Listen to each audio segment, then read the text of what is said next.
Bueno, en esta clase vamos a seguir viendo las funciones superiores. En esta ocasión nos vamos a referir a la corteza de asociación temporooccipital, que tiene que ver con el reconocimiento de los objetos. Como ustedes se acordarán, ¿no? En este modelo de dos vías estaba la vía dorsal, que incluía la corteza de asociación parietal, que tenía que ver con el reconocimiento de dónde viene el estímulo, y la vía ventral, que es la que nos convoca en el día de hoy, ¿no? Que incluye la corteza inferotemporal, que tiene que ver este, con el reconocimiento, ¿no? Del objeto, del estímulo que nos está llegando. Acá se ve el caso para la vía visual, ¿no? De que la información de la retina llega al tálamo visual, después llega a la corteza visual primaria, y la información se va procesando en corteza de órdenes superiores, jerárquicamente más importantes, hasta llegar a la corteza inferotemporal. Eh, Esto es un ejemplo de la vía visual, pero se acuerdan que tanto la vía somestésica como la vía auditiva también mandan información por la vía ventral para reconocer qué es el estímulo, ¿no? Para reconocer el estímulo. Lógicamente, esta vía es extremadamente compleja. Acá se ve la vía dorsal y acá de vuelta la vía ventral, y se ve que son varias áreas que están comunicándose entre sí, se comunican, ¿no? Fuertemente también con la vía dorsal, por más que sean vías como independientes, pero sin duda tienen comunicación. Y la información llega tanto por la vía dorsal como por la vía ventral a la corteza prefrontal, que como decíamos, la corteza de asociación prefrontal, que como decíamos tiene que ver con la toma de decisiones, y la vía ejecutiva. Además de la corteza inferotemporal, ¿no? Que sería toda esta, hay partes de la corteza temporal superior que también son importantes para reconocimiento de objetos, y bien importante también eh, la corteza hipocampal y lo que rodea la corteza hipocampal, ¿no? Que se puede llamar parihipocampales, ¿no? La corteza entorrinal, la perirrenal y la parihipocampal propiamente dicha, ¿no? Que se comunican con el hipocampo. Y esto tiene que ver con, ¿se acuerdan? La memoria declarativa, especialmente con la consolidación de la memoria declarativa. Y con la memoria declarativa en general, ¿no? O sea, cada vez que de alguna forma reconozco, por ejemplo, una cara, ¿no? Posiblemente la memoria consolidada por el hipocampo, y para retomar, para recordar esa memoria, aunque finalmente se graba en las cortezas, esa memoria, también el hipocampo tiene un rol. Bien. O sea que hay una gran conexión, como se muestra acá, ¿no? Entre las cortezas inferotemporales con el hipocampo y las parihipocampales, ¿no? ¿Se acuerdan que la entorrinal es como la vía de entrada del hipocampo, llega y el hipocampo vuelve otra vez a la corteza de asociación de información? Bien, y vamos a empezar viendo en este caso, que es bien ilustrativo, qué pasa con las lesiones de esta corteza inferotemporal, ¿no? Que dan un síndrome complejo que se le llama agnosias. Agnosia quiere decir falta de conocimiento. Algunos autores antes le llamaban ceguera psíquica, porque no es que la persona no vea ese objeto, lo ve perfectamente, pero el tema es el reconocimiento. Y hay dos grandes tipos de agnosias, hay más tipos, pero dos grandes tipos. Una se le llama la agnosia aperceptiva, que se muestra acá, que es como de una lesión jerárquicamente inferior, ¿no? Que como se ven acá incluye parte de la corteza occipital y parte de la temporal, en que los pacientes, frente a un modelo que tienen que copiar, ¿no? Son incapaces de copiarlo, son capaces de dibujarlo, ¿no? Como que los pacientes no lo pueden representar en su mente. Sin embargo, son capaces de asociarlo con la memoria de su objeto, ¿no? Son capaces de reconocerlo, de identificarlo, ¿no? Acá el paciente, aunque no lo puede dibujar, puede decir que es un círculo, que es un cuadrado, que es el número 4, etcétera, ¿no? Pero no puede construir mentalmente una representación del objeto, por lo tanto, no lo puede dibujar. Lesiones, como ven, un poquito más adelante la vía ventral, más tomando la corteza temporal, o sea, una vía jerárquicamente superior, el paciente es capaz, sí, de copiar el modelo relativamente bien, es capaz de tener la representación de los distintos aspectos de ese modelo y capaz de dibujarlo, pero no lo puede asociar con su memoria previa. O sea, no puede decir qué es ese objeto, ni para qué sirve, ni para qué funciona. Por ejemplo, esta pluma no puede decir que esa pluma, no puede decir que es una pluma, no lo puede reconocer como una pluma, ni que esa pluma sirve para escribir. También de este tipo de agnosias asociativas hay de distintas categorías, ¿no? Hay pacientes que no pueden reconocer, por ejemplo, un animal, que no puede reconocer una herramienta, que no puede reconocer un lugar. Y es muy común y es una agnosia eh, relativamente frecuente dentro de las agnosias, dada la importancia del estímulo, que los pacientes no pueden reconocer las caras. Y ese síndrome, esa agnosia se le llama prosopagnosia, ¿no? Prosopo en griego quiere decir cara, ¿no? O sea, la agnosia a la cara, la falta de reconocimiento a la cara. O sea, el paciente puede sí reconocer un ojo, una nariz, pero no puede tener la imagen de esa cara y no puede reconocer, ¿no? La cara, una cara y a quién pertenece esa cara. Quizás puede reconocer a su esposa, quizás por la voz, ¿no? Por su modo de moverse, pero no puede reconocer la cara de la esposa, por ejemplo. Bien, y es interesante, ¿no? A medida que nos movemos en la vía ventral, que vamos a áreas jerárquicamente superiores, pasa lo siguiente. Y acá, en este experimento, es bien claro, se compara, ¿no? La vía visual primaria, la actividad de la vía visual primaria, con una vía ya jerárquicamente superior, ya metidos en la vía ventral, en que se le presenta a este voluntario distintas imágenes. Y se registra la actividad, ¿no? Por imagenología funcional. Para la corteza visual primaria, ¿tá? Que identifica contrastes, le da lo mismo que el contraste sea una imagen o que sea pedazo de esa imagen que se ordenan de distintas formas, como se muestra acá. La corteza visual primaria responde igual y si acaso hasta un poco mejor, ¿no? Cuando la imagen se descompone. En cambio, ya a niveles jerárquicamente superiores, lo que hacen estas cortezas, lo que hace esta vía ventral, la corteza ya inferotemporal o mismo la temporal, es la extracción de rasgos. ¿Sí? Ya esas cortezas están especializadas para reconocer los estímulos complejos, ¿no? Por ejemplo, en este caso, la cara de un gato, ¿no? Entonces responde bien cuando hay una gran actividad, cuando la información que le llega es esa cara del gato, pero si esa imagen se entra a romper, a desconstruir, a romper, ¿no? A desconstruirse, está claramente la actividad va disminuyendo. O sea que se comporta totalmente distinto estas cortezas jerárquicamente superiores a una corteza primaria, a una corteza visual primaria. Bien. Y se ve algo similar cuando se registran estas neuronas, que lógicamente se registran en modelos animales, especialmente para funciones superiores es muy utilizado el mono, ¿no? Como animal, como modelo animal. Y se registra entonces la corteza temporal inferior del mono, que se muestra cuando se registra, y a este animal se le presentan distintas imágenes, ¿no? Distintas imágenes de caras o de manos. Y se registra particularmente una neurona de forma extracelular, que responde especialmente a rostros, ¿no?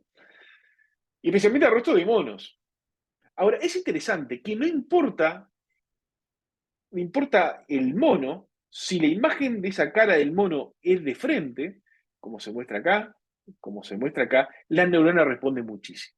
También responde, aunque menos, cuando esa cara de alguna forma se modifica, como en este caso, ¿verdad? Que se saca la imagen de la boca, o se presenta la cara, ¿no? de otro animal, como el ser humano, te responde pero menos, y se ve que responde menos cuando esta cara del mono de alguna forma se destruye, ¿no? Se cambia. Y claramente no responde a otro tipo de estímulos. O sea que había una zona particularmente sensible al reconocer las caras, ¿no? Y acá se ve otra neurona que pasa lo mismo, pero estas neuronas eh, están son especialmente sensibles a la presentación del perfil de una cabeza, en este caso, ¿no? Una cara y una cabeza, ¿no? Como se ve acá. Y no importa mucho el tipo de mono que sea, ¿no? La estimulación, la imagen de frente de la cara no genera respuestas y otra imagen cualquiera tampoco, ¿no? Entonces, estas neuronas jerárquicamente superiores de la vía ventral se caracterizan primero por tener campos receptivos muy grandes, o sea, no importa a qué parte de la retina se enfoque la imagen, en general estas neuronas van a responder. Son campos receptivos muy, pero muy grandes. Y después lo otro, la invariabilidad de la respuesta. O sea, si el estímulo es el adecuado, por ejemplo, la cara de frente, no importa qué tipo de mono sea, no importa la luminosidad, no importa el tamaño de esa cara, caras más chicas, caras más grandes, que esté más cerca o más lejos. Cuando está más cerca, la proyección de la retina se agranda, pero sin embargo, la neurona sigue respondiendo relativamente igual. O sea que campos receptivos grandes e invariabilidad de respuesta son características de las neuronas de esta área, ¿no? La corteza de asociación inferotemporal. Esto, lógicamente, también pasa en seres humanos, ¿no? Con estudios con imagenología funcional, que se presenta entonces una cara y aumenta la actividad, ¿eh? en la zona inferior, inferotemporal. Que esta zona particular se le llama, es el lóbulo fusiforme, ¿no? Que es parte de la corteza inferotemporal, y se le llama en inglés fusiform face area, ¿no? O área fusiforme de la cara, ¿no? Que claramente aumenta la actividad cuando se presenta la imagen de la cara, y principalmente este aumento de actividad se ve del lado derecho. Son bien interesantes el tipo de experimentos que llaman de rivalidad binocular, que tiene que ver mucho también con la conciencia.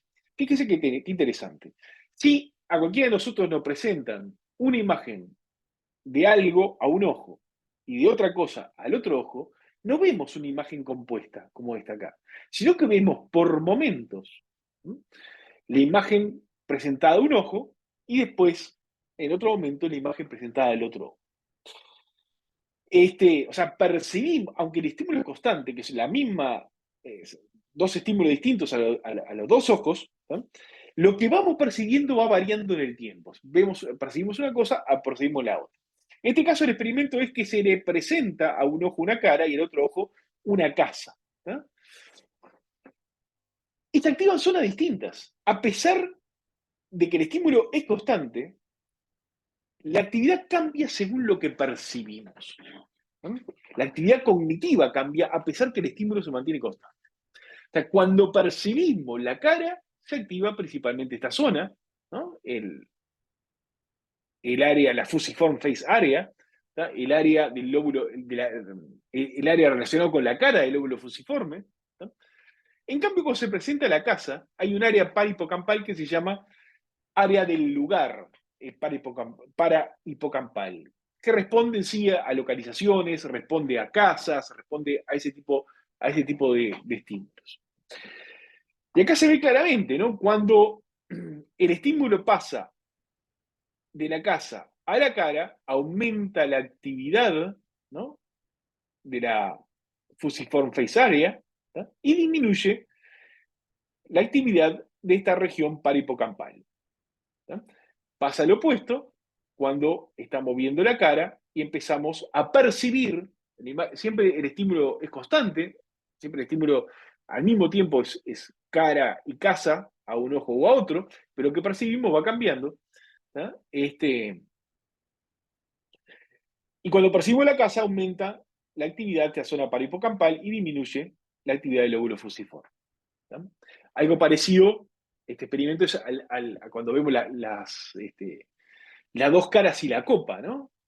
Que parece que es un estímulo complejo, ¿tá? Pero o percibimos la copa o percibimos las caras, ¿tá? Acá pasa lo mismo, percibimos la cara o percibimos la casa. Y va cambiando la actividad de las distintas zonas. O sea que habría zonas especiales, ¿tá? Que están especialmente activas con la imagen de la cara, que es un estímulo muy potente para un ser humano, y otras zonas que se activan especialmente cuando se da una imagen de lugar, de una casa, etc. Y otra cosa interesante, ¿no? Que un poco lo comentamos en una clase anterior, que la percepción y la memoria en general se dan juntos cuando reconocemos algo y tratamos de recordar algo. La percepción y recordar algo son experimentalmente casi inseparables, muy difíciles de separar. Y acá es interesante, ¿no? Acá lo que se muestra es el mismo experimento que el anterior, ¿tá? Se le muestra a la persona una cara y cuando se le muestra la cara aumenta la actividad de la zona fusiforme, no relacionado con la cara. ¿No? Cuando se le muestra la casa, aumenta la actividad de esta zona paripocampal, ¿no? Relacionada con la casa, y así sucesivamente. Ahora, en esta parte del experimento se le pide imaginar, recordar una cara o una casa. Cuando recuerda la cara, aunque la actividad menor, se activa en la misma área que cuando percibimos, cuando vemos una imagen de la cara. Este, y cuando la persona recuerda una casa, aumenta la actividad de esta zona parahipocampal prácticamente de la misma forma que cuando vemos una casa, cuando percibimos una imagen de una casa. O sea que el imaginar y el recordar se activan áreas muy similares. Otro experimento igual, en que la persona tiene que percibir, por ejemplo, una imagen de una silla, ¿no? Y después tiene que imaginar una silla. Y más o menos activa las mismas áreas, ¿no? Acá lo mismo con casas, con caras, ¿no? Fíjense cuando percibe una cara acá en rojo, cuando la recuerda en rojo, una silla, ¿no? O sea que la percepción y el recordar, ¿no? El mismo estímulo, digamos, la misma imagen, se activan áreas similares. Bien. O sea que esta región infratemporal es especialmente sensible a estímulos complejos, ¿no? Como las caras, ¿no? Por ejemplo, o como otro tipo de estímulos. Entonces acá lo que se hace también en monos, se hace una técnica que se llama imagenología óptica o imagen óptica, en que se registra la corteza hasta la superficie cortical, ¿no? Entonces cuando hay una gran actividad de cierta zona, cambia el reflejo óptico y se ve, eso se correlaciona con la actividad de la región. Entonces, por ejemplo, cuando a este mono se le mostraba este bomberito, digamos, ¿no? Esta imagen de bomberito, que se muestra acá como rojo, se activaban estas zonas. O sea, varias columnas corticales. Cuando se mostraba este bomberito un poco diferente, por ejemplo el verde, se activaban otras zonas corticales. ¿No? El negro, que se muestra como azul, se activaban otras áreas corticales. En fin. O sea que para cada estímulo complejo hay varias zonas que se activan. Y estímulos similares permite activar a varias horas, a varias zonas también más o menos del área. O sea, como que habría un código de población que frente a un estímulo complejo, varias columnas corticales se activarían. ¿No? Y acá, por ejemplo, muestra en este esquema, ¿no? qué es lo que pasaría, ¿no? Por ejemplo, para las caras. Hay zonas bien importantes para las caras, como en el ser humano el óvulo fusiforme, principalmente del lado derecho, ¿tá? Que hay varias columnas que se activan con esa imagen de cara. ¿Tá? Hay zonas que se activan principalmente, como mostrábamos, cuando se muestra una cara de frente, otras con el perfil, pero, digamos, ciertas áreas corticales, ciertas columnas corticales, se activan especialmente con la cara. Y a estos estímulos, perdón, a estas columnas que se activan con estímulos similares se denomina hipercolumnas, ¿no? Como aquellas hipercolumnas de orientación que se veían en la corteza visual primaria. ¿Tá? Lo mismo para un círculo acá, para el bomberito, etc. O sea que había varios grupos neuronales que reaccionarían, que se activarían frente a estímulos complejos relativamente similares. ¿Tá? Y la activación de todas esas áreas, que sin duda están hiperconectadas entre sí, como vamos a ver, no daría lo que nosotros percibimos como una cara. ¿No? Otra vez, lo mismo, también imagen óptica, también de un mono en corteza diferotemporal, que se presenta el mono la imagen de caras, ¿no? Con distinta posición, y cómo se ve claramente, ¿no? Que a medida que se va rotando la cara, se van activando distintas columnas corticales. ¿No? Entonces, de que está rotado a la izquierda a que está rotado a la derecha, aunque hay superposición, se van activando distintos grupos neuronales. Esto se denominaría como una gran hipercolumna. ¿no? Que está relacionado con el procesamiento de las caras. Bien, estas áreas relacionadas con el procesamiento de las caras, o también de otros objetos, muchas veces tienen áreas relativamente grandes, ¿no? Como por ejemplo, se quiere mostrar acá.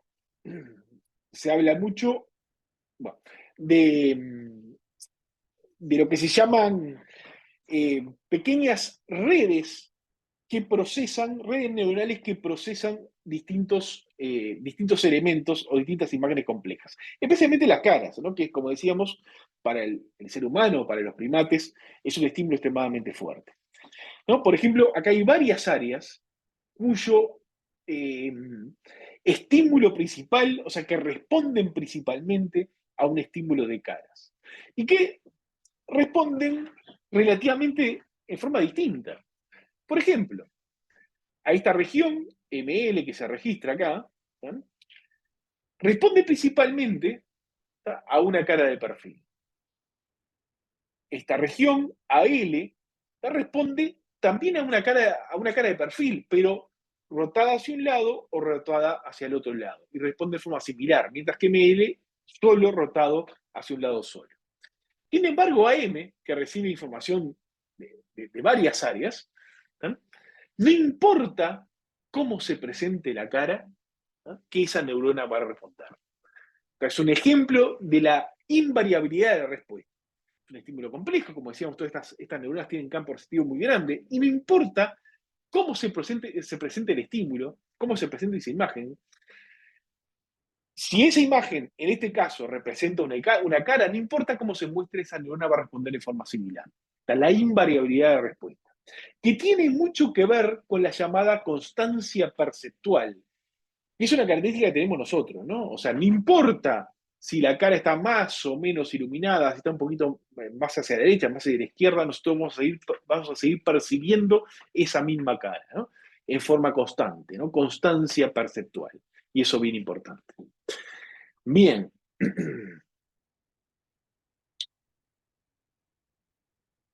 Y otra cosa también muy interesante de esta área es su capacidad asociativa.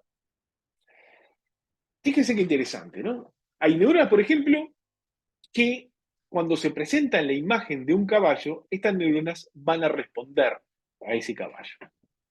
Otras neuronas, y así responden, ¿no? O sea, acá en rojo el caballo muestra acá un aumento de la descarga, muy poquito. Esta posiblemente respondería mucho más al caballo. Ahora, si eh, mostramos la carpa de un circo, esta neurona va a responder principalmente a la carpa del circo, mucho más que al caballo.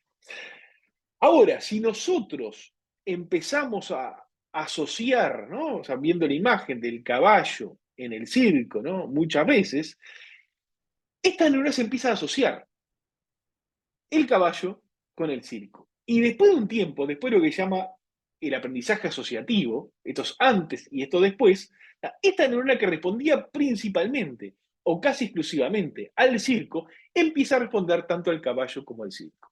Y esto es una capacidad que tiene nuestro cerebro, nuestra capacidad de asociar.